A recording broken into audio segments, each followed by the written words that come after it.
Hello नमस्कार दोस्तों, स्वागत है एक बार फिर से मेरे YouTube चैनल पर। तो दोस्तों आज हम वर्ण विचार का अंतिम जो पार्ट 4 है वो पढ़ने वाले हैं, प्रयत्न के आधार पर व्यंजनों का वर्गीकरण। तो चलिए दोस्तों शुरू करते हैं। तो देखिए दोस्तों, प्रयत्न के आधार पर जो वर्गीकरण किया गया है वो 3 आधारों पर किया गया है। उच्चारण के आधार पर, कंपन के आधार पर और श्वास वायु के आधार पर। तो पहला पढ़ते हैं, उच्चारण के आधार पर जो व्यंजनों का वर्गीकरण है वो 8 भाग इसके हैं। तो पहला है स्पर्शी व्यंजन। स्पर्शी व्यंजन जैसा कि नाम से स्पष्ट है, जब वायु हमारे फेफड़ों से निकलती है तो मुख विवर में किसी अवयवीय भाग को वो स्पर्श करती है। तो ये 16 होते हैं। कौन कौन से होते हैं देखिए दोस्तों, क, ख, ग और घ। उसके बाद ट, ठ और ड, फिर त, द, ध और प, फ, ब। तो ये 16 जो 4-4 प्रत्येक वर्ग के वर्ण होते हैं, ये स्पर्शी व्यंजन कहलाते हैं। दूसरा आता है दोस्तों संघर्षी व्यंजन।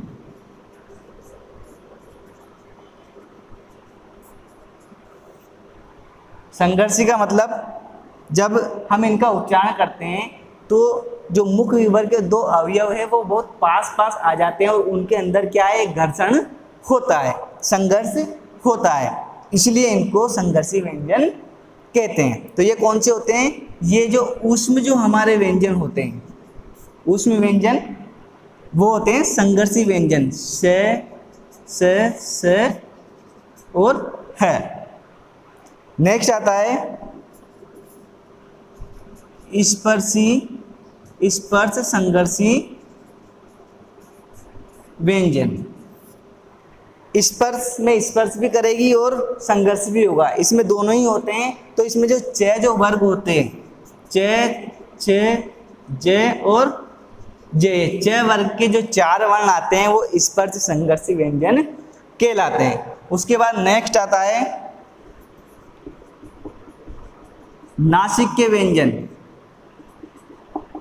प्रत्येक वर्ग का जो पंचम वर्ण होता है, कौन सा वर्ण, प्रत्येक वर्ग का पंचम वर्ण वह नासिक के होता है।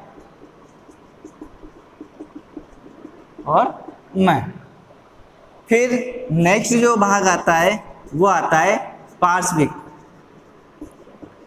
पार्श्व का मतलब होता है दोस्तों बगल, अर्थात जब हम, और पार्श्विक व्यंजन कौन सा होता है, लव वर्ण।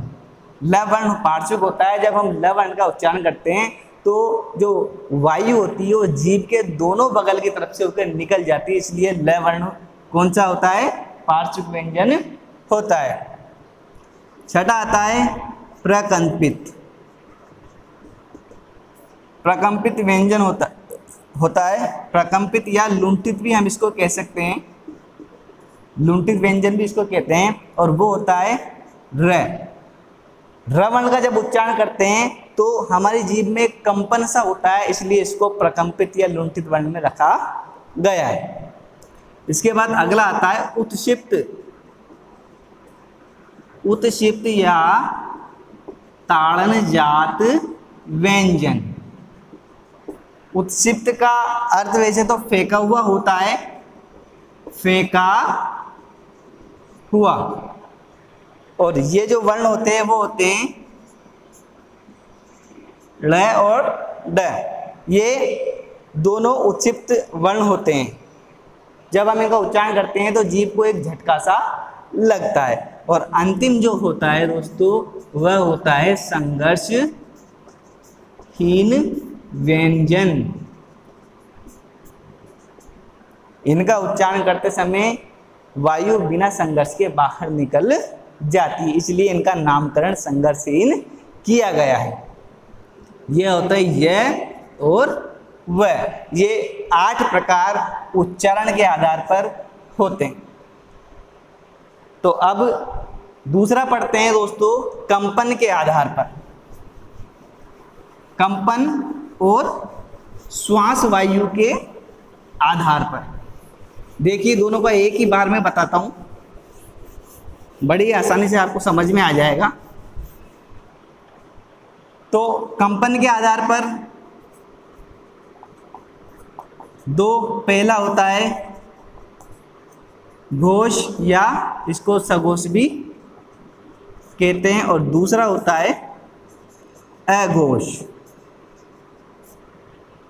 इधर ले लेते हैं श्वास वायु के आधार पर। इसके आधार पर भी दो भाग होते हैं, पहला होता है अल्प प्राण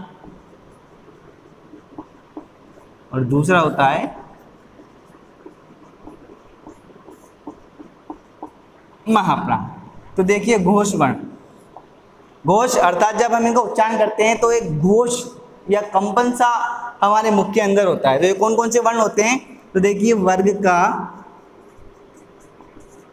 प्रत्येक वर्ग का तीसरा, चौथा, पांचवा वर्ण, प्रत्येक वर्ग का तीसरा, चौथा और पांचवा वर्ण प्लस 11 सभी स्वर प्लस ह वर्ण और य, र, ल और व, ये कुल मिलाकर होते हैं 31 वर्ण।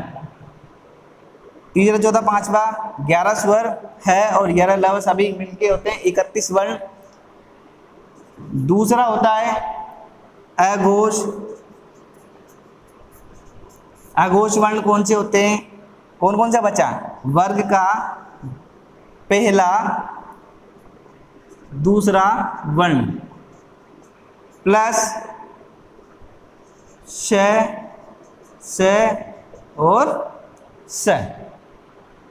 अब आते हैं अल्प प्राण। अल्प प्राण के अंदर कौन कौन सा आता है?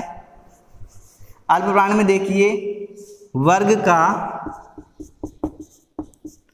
पहला, तीसरा विषम जो संख्या होती है और पांचवा वर्ण प्लस सभी